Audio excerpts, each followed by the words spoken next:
It is my pleasure to be here because I would love to see if I can help explain some of what's going on. Homeland Security Secretary Kirstjen Nielsen has become a very important central figure in the controversy over separating families at the border, stepping forward on Sunday night to issue a series of tweets arguing that this is not a new policy by the Trump administration, and then doing a press briefing with reporters on Monday afternoon, providing the most detailed answers to date about the administration's policy. Privately, Kirstjen Nielsen is reportedly not terribly happy about this policy and has fought back against it.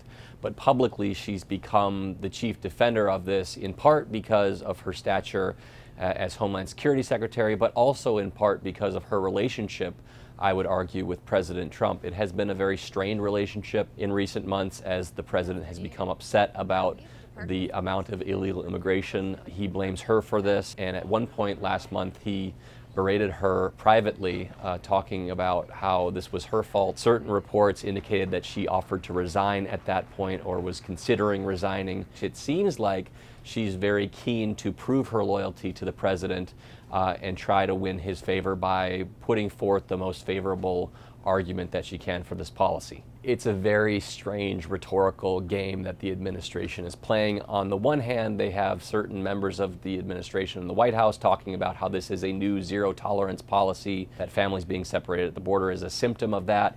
On the other hand, we have Kirstjen Nielsen over here talking about how this is not a new policy, how this is merely an interpretation of the existing law that Congress needs to fix. Congress and the courts created this problem, and Congress alone can fix it.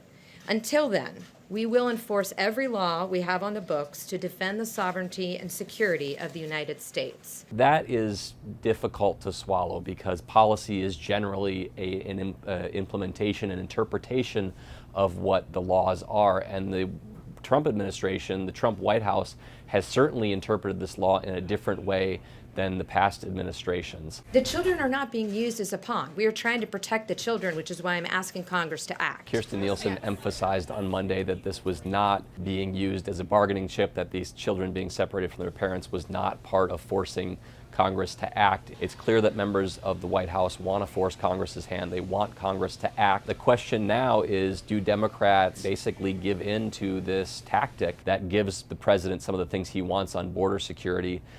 It seems, at least on the surface, that that's what this whole thing is about, given that this is not a policy that the White House had for the first 15 months of the presidency.